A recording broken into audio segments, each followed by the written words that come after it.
Hello, everybody. I just had to stop what I was doing entirely to share this message. I feel a little wonky, but this is important, so I'm gonna get into it.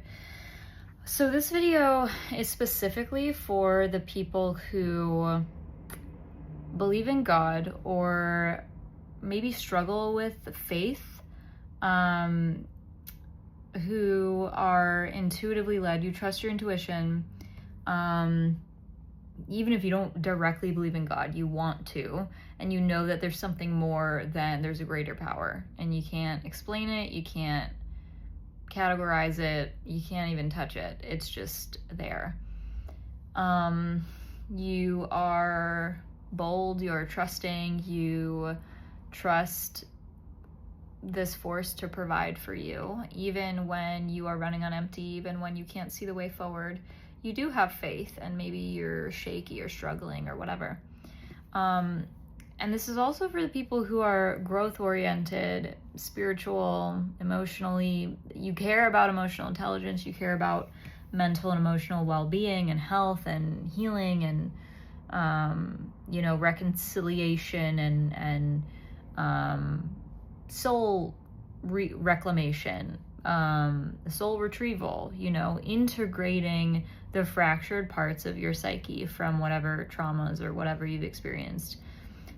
Overall, that's who I'm talking to. That's who this is for. This is kind of an urgent, little shaky wake-up call for some people.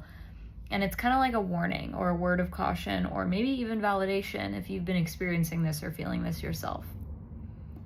And I'm going to come at this from a personal angle because that's where all of this is coming from. So I'll tell you a little bit of a story.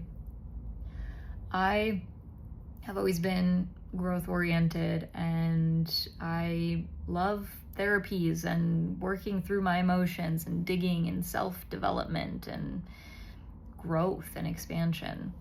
And I found myself in lots of communities who, and here's the kicker, this is the weight in this message, communities who ignored the presence of God.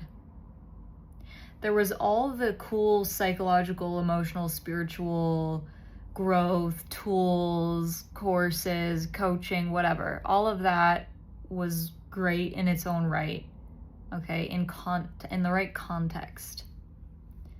However, some people are out in the world missing God in their narrative. And why is this important? Why am I talking about this now?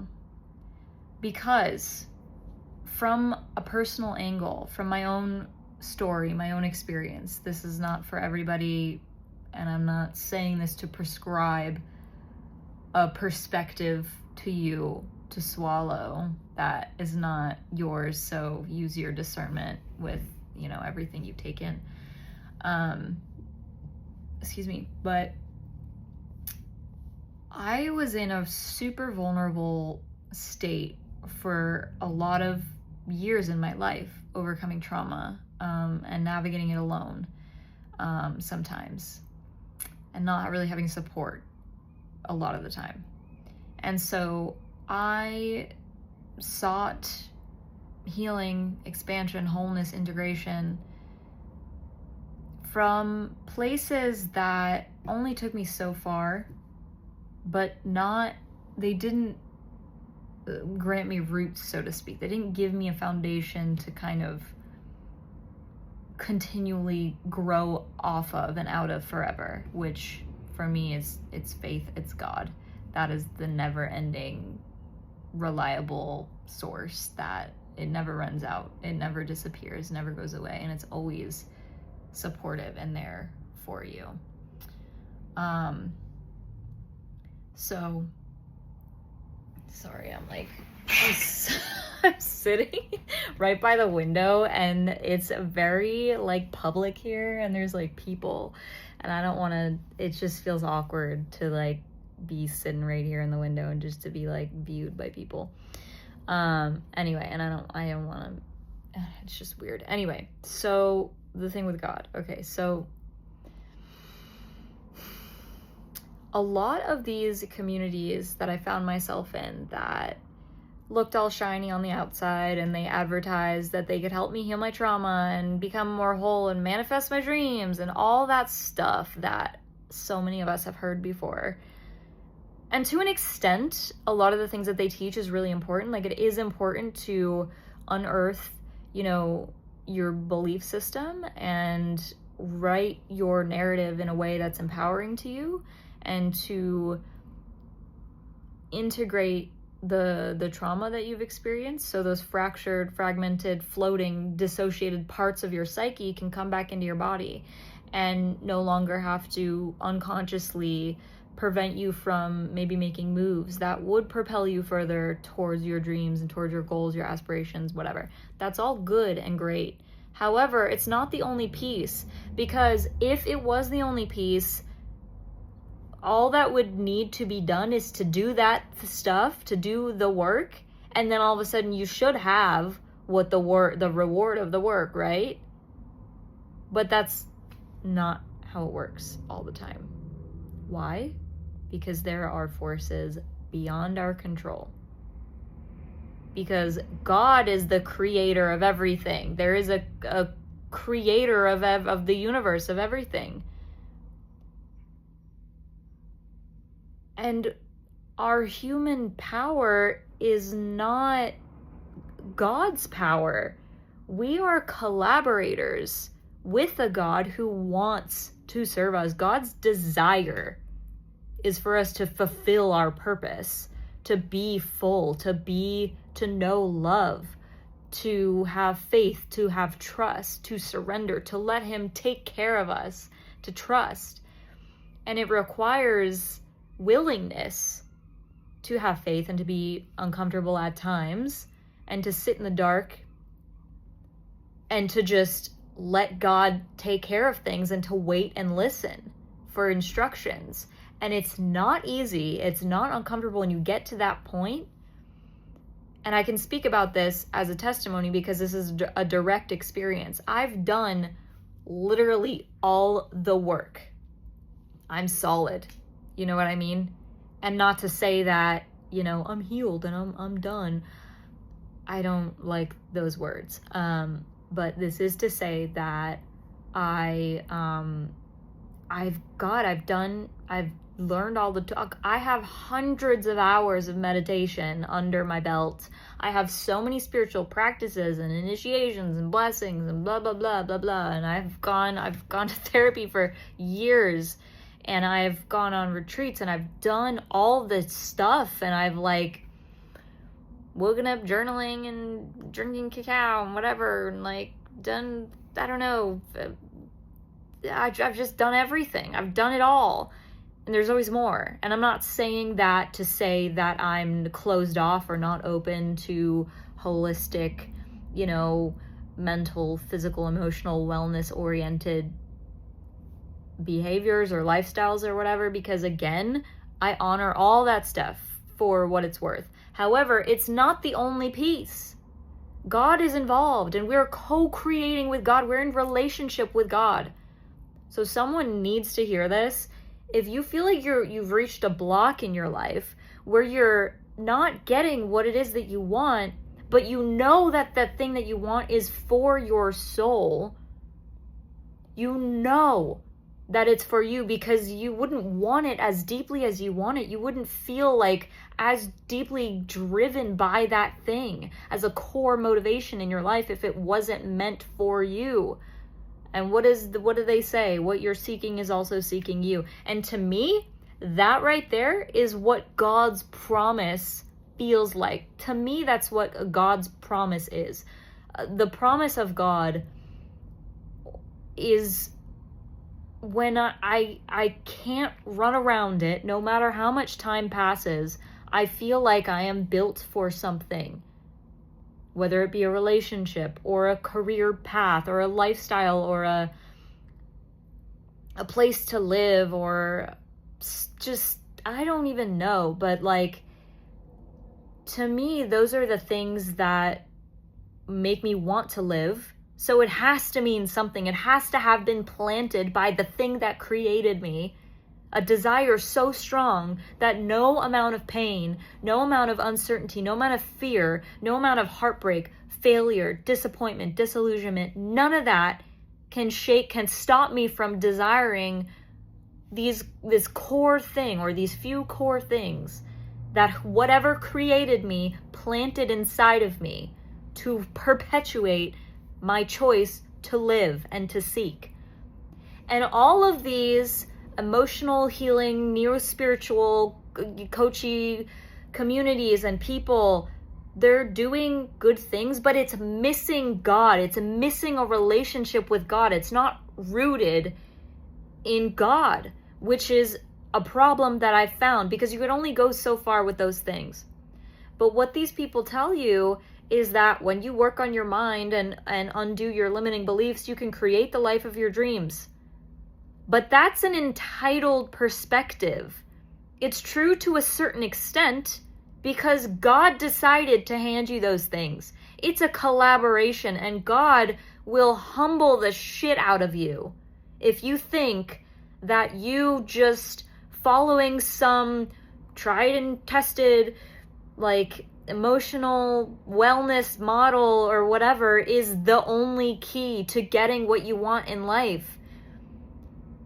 And if getting what you want in life is all you see, you're going to glorify yourself and your own ego, and you're going to think that everything you did was what led you to get to where you are. Now, all of a sudden you made $1 million because of all your hard work. That certainly plays a role, and I think people need validation and they need acknowledgement, because we run off of self-image, you know what I mean? It's psychologically, having a strong self-worth is important.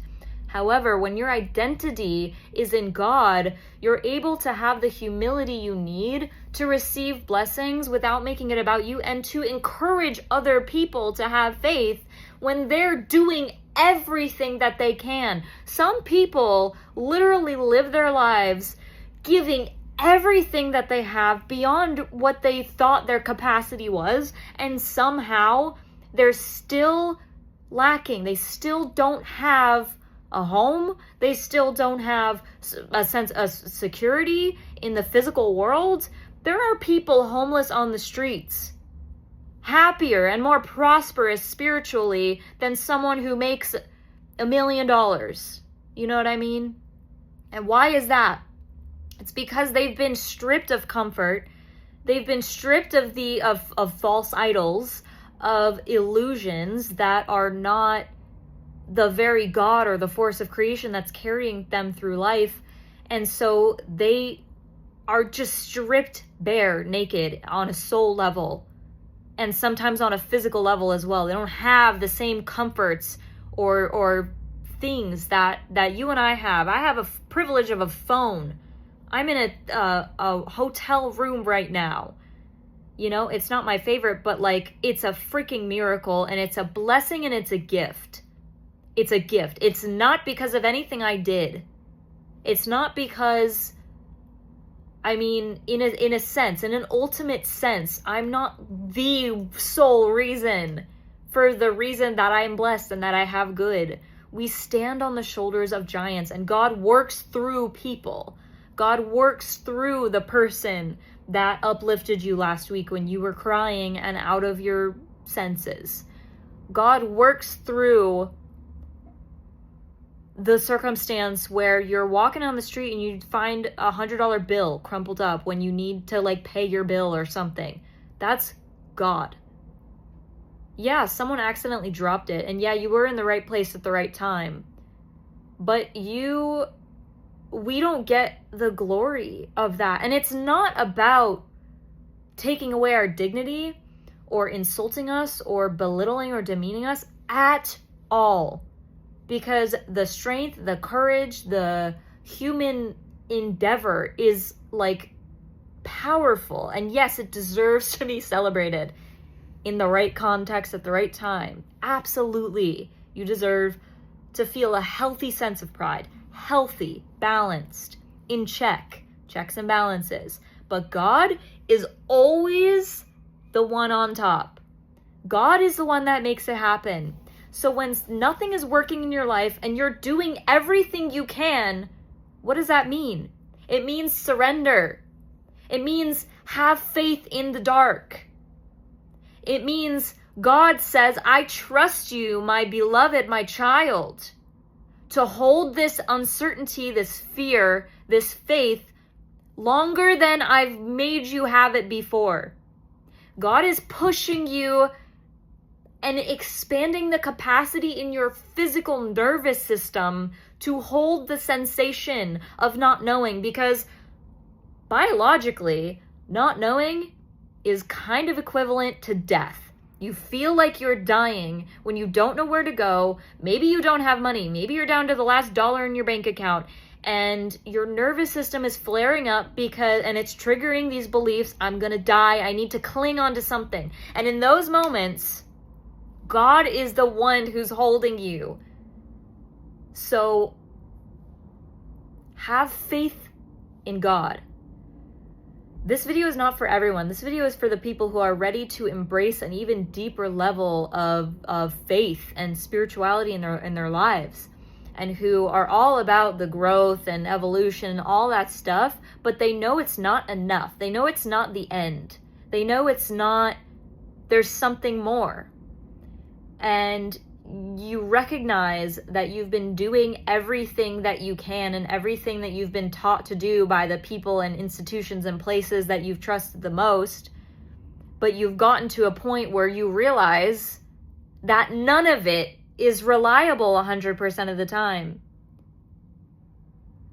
Because that's the thing that all these places are missing. For me, a person who is built for more depth than that. I'm built for more than that. I'm built to fulfill my soul's calling.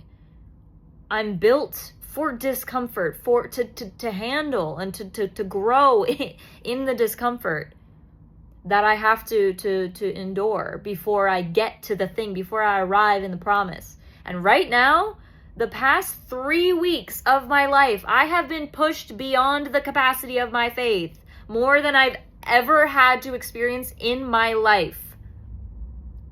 I have visions and ideas of who I am and what I'm meant to do and what God calls me to do. And I know for a fact that there are certain things, certain places I'm supposed to be, I'm supposed to do. And in between then and now, the way that I'm walking towards it is listening to my intuition, which is how God speaks through me. I get dreams, I get visions, I get confirmations on where I'm supposed to be and what I'm supposed to do from multiple different angles, and I feel a resonance in my spirit that rings true unconditionally. And that's how I know, that's what God's instructions feel like to me. And maybe at some point I'll teach a little more about how you can, learn to listen to your own intuitive map, because that's a passion of mine. That's another thing. But that's how I move through life. That's what I do. And in the moments when I don't receive instructions, that's when I kind of have this challenge, this growth, this edge, that if this video is for you, then you're probably experiencing as well. And that edge is the space between having something tangible, something sensory rooted, a feeling, a vision, a memory, an audible cue, something tangible to hold on to guide you into the next thing.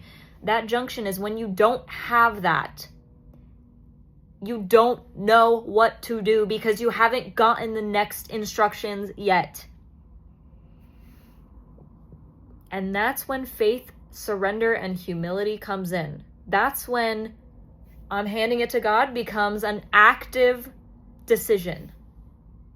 You can either fight it, you can run towards discomfort or comfort, you can run towards the familiar, you can run towards everything that God told you to leave behind for a reason. Don't go calling your ex now just because you're sad and uncomfortable. Don't go reaching out to the friend who abandoned you in your time of need just because you're uncomfortable and you want some comfort. Don't go back to this person who God pulled out of your life because they were taking away from it and not adding to it Don't go back to the job that wasn't good enough for you, wasn't serving you. Don't go back to the things. This is a test. It's an opportunity to grow. Stay with the discomfort. Cry and break down and scream and pray to God if you need to. God appreciates that. That's real faith. That's real surrender. That's real. It's substantial. It's real. And also, remember the times in your life when you were in the unknown before. Remember the things that you survived that you thought were going to kill you. And remember the times that it worked out for you, even when the solution shocked everybody. It shocked you, and it went against what maybe the systems in place said was the only way to do it. God is the reason you are here. God is the reason you have your blessings. And listen, the conviction and the passion that I'm speaking with right now is coming from this place, which is I'm in the same boat as you. I am so uncomfortable right now. I feel fear. You know, I'm not some special, like, superior human. Like, I'm going through the same challenges. But I'm preaching to you like this because to me, this is the choice that I want to make. I'd rather get stronger in my faith than let doubt take me back to where I've been, because I'm meant for more. I'm hungry for more. And the hunger I feel is kind of equivalent to, like, you know, when you're a kid and you're driving to a restaurant, but it's like 45 minutes away, and oh my God, you're so hungry, and you just, like, nothing is stronger in your mind than the vision of you sitting at that table and just taking the first bite of that hot mac and cheese, that hot food, whatever it is that you want. And spiritually, that's what's going on with me, and that's probably what's going on for you, again, if this video is for you. So you know what? Yeah, like, I hate saying these words, but the phrase that's coming to my mind is just buck up and get with it, because you're in it. You're in it. And you're gonna move forward.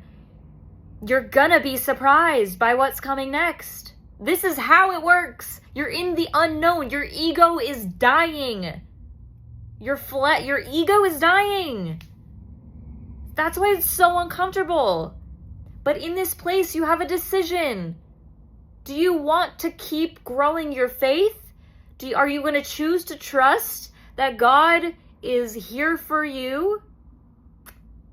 Even when you can't see proof, right now. Are you going to choose to believe in possibilities? Are you going to choose to be optimistic? Or are you going to choose to be afraid and to act out of fear? If you have nothing to lose, then why not put your eggs in a basket of hoping instead of fearing? If you have nothing to lose, the worst that could happen, you don't know what that is. And you're not gonna know.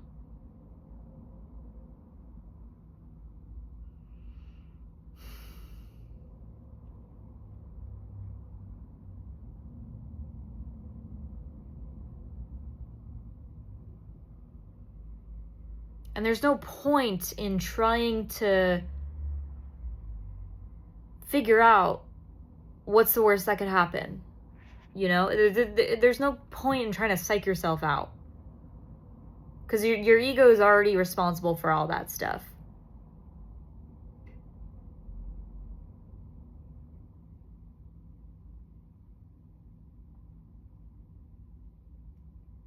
You know, it's hard to choose faith when you have known so much pain and loss and fear. But I think it's worse to choose fear because of a habit, because it's familiar. If that's the case, you're not even giving yourself a chance. You're not even giving God a chance. You're not even letting yourself have the opportunity to grow. If you really want stronger faith, if you really want to be blessed with your mission, your purpose, your promises, if you really want to receive what your soul cries out in pain for every now and again, then you have to act in faith. You have to become a different person. You need to let your ego die a little bit. Not all at once. It doesn't happen all at once, but it's like, what is that move? What is that thing? What does a day look like for you where you're stretched out of your comfort zone, but you know that that's the only window towards growth, towards gains? And for me, maybe for you, it looks like not striving, genuinely giving, like surrendering to God, saying, I have no idea, God, where you want me to go next. And that actually makes me so uncomfortable.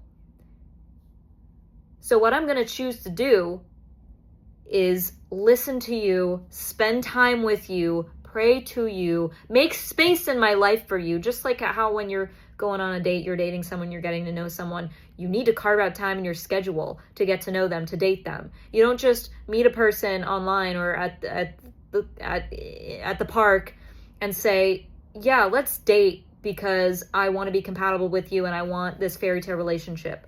Or let's just get married right now. No, you need to actually go through the process of getting to know a person. And when it comes to allowing God's goodness into your life, you need to make space. You need to sacrifice your ego's desire to hold on to knowing something physically, tangibly. You need to let go of having something tangible, because sometimes in life you need something, or you want something, or you are meant for something, or something's ripping at your soul. It's calling you so deep and you're doing everything you can to get there, but you don't know the next step. And you've done literally everything you can.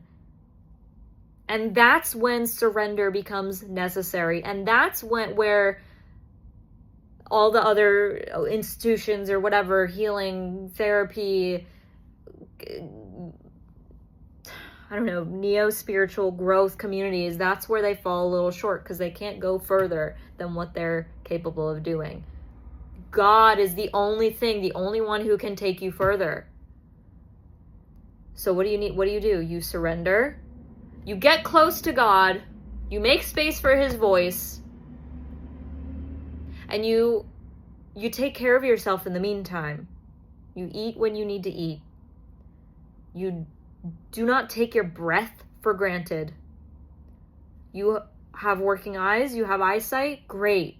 That's amazing. That means you're ready to see where to go. That means you're ready to step over an obstacle. When God tells you walk this way and you're going to have to step over an obstacle, you have eyes to see.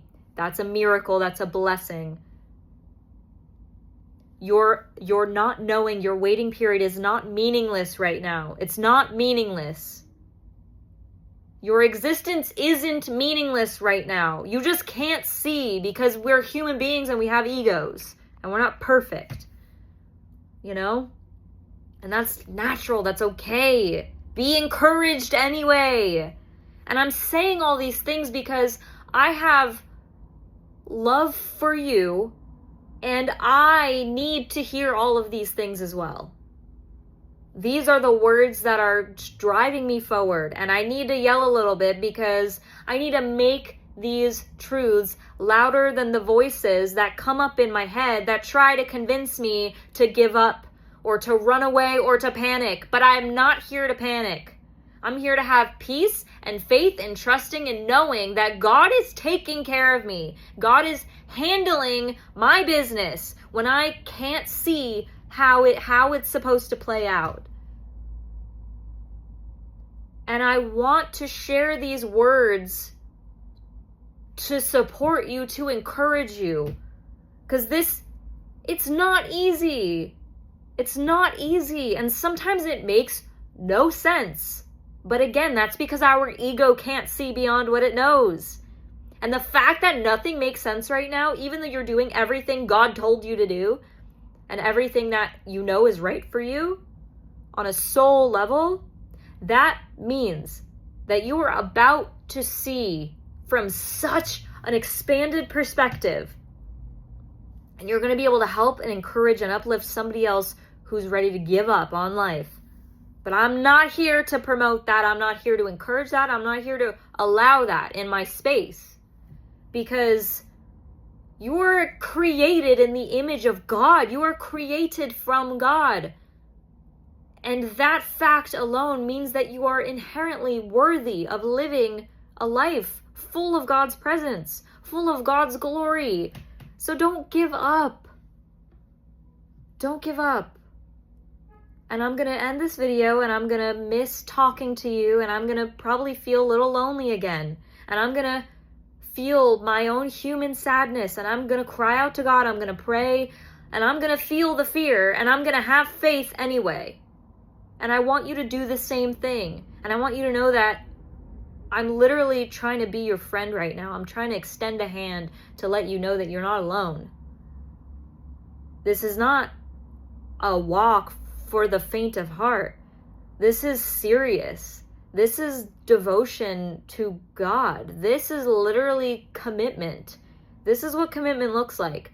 And if you're someone who's like waiting for a relationship and you want a marriage, you want a commitment, you're probably going to go through phases where there are transformations happening in your relationship, your person or you're becoming a new version of yourselves, and you're going to have to learn how to love that new version of your person, and they're going to have to learn how to love this new and evolving version of you. And don't you want that? Don't you want to be supported unconditionally as you're growing and changing in life? Well, this is a place where you can start. And I feel this weird sense of relief and peace that's kind of running in the background. And that sense tells me that even though I have nothing in my I shouldn't say I have nothing. Even though it's challenging for me to find an example in my immediate external world right now as to why God is working, beyond the miracle of my eyesight, beyond the miracle of my breath, which is funny because I should never take those things for granted, honestly. But you know what? Again, we have egos, so we're blind to these things somehow. But the fact that we're here, we're breathing, we're still alive, we still have a desire, we even feel pain or we even feel longing is proof of God's existence and goodness. So I know deep in my soul that what I'm meant to do, the relationship that I want, the place that I imagine living, the dreams I imagine being fulfilled, I know that God is working on those things. And I know that I'm going to be the person who God wants me to be, and it might not look like how I think it will look. But God is calling me greater and higher, and I'm going to feel so much more fulfilled. I haven't lost the things that I loved in the past that are gone. I mean, the forms have changed, but the love, the spirit, it's still here. And that's what we need to remember. The forms change, and our ego grieves and freaks out and tries to hold on to something. And then when we choose to have faith, and we hold out, and we're patient, and we're obedient to God, and we honor the voice of God, truth, alignment, integrity, when we stay in alignment, God gives us channels in our life to pour his essence through, to pour our essence through, to create, to expand, to feel satisfaction. We wouldn't feel so dissatisfied if it didn't mean that something better, greater, more fulfilling was coming. Okay, so that's all I have for you. Please leave a comment with your testimony, your struggles. Ask somebody to pray for you. Ask for a blessing if you need support. Spill it out in the comments. Let's build this community. Let's support each other. Let's remind each other that we are not alone. And some of you have been sharing really gorgeous testimonies in your comments from time to time on my videos, and it means more than you know, because by me sharing this and by you sharing what your spirit leads you to share, especially if it's public, only if your spirit leads you to share it. I'm not telling you to do this. I'm saying if your spirit leads you to do this, it's going to change someone's life. Because the reason I'm here and able to impact you in this way and show up as a friend to you is because I've had it from other people, from other sources, because God works through them too. And YouTube videos like this were sometimes the only thing that got me through to the next day, the next moment. So I just want to pay it forward. Pay attention to the little miracles, you know, that God shows you every day. Like if you want to get rich and you're walking on the street and you find a penny on the street, are you taking that penny for granted, or are you taking it as a sign that God is providing? You know? If you're feeling lonely, or if you're afraid or maybe hurt by past relationships, or, you know, afraid to trust, and you go out in public and you come back safe, or someone even smiles at you kindly, warmly, says hello, are you going to take that as, are you going to just brush that off, or are you going to register it as God gave me an example, however small, however subtle, God gave me that example of safety, where that past version of me didn't believe that that was possible. So keep your eyes open, pay attention, stay rooted in God, count your blessings every moment, every day. Get in a humble position, get in a ready position, get ready for your next instructions. Stay open. Really, really pay attention, because God is not abandoning you. God is waiting for you to be ready. God is waiting for you to pay attention. And on that note, sending you love, and I'm going to go pay attention. I'm going to go pray. I'm going to go listen to God and see what's there for me. All right. Take care.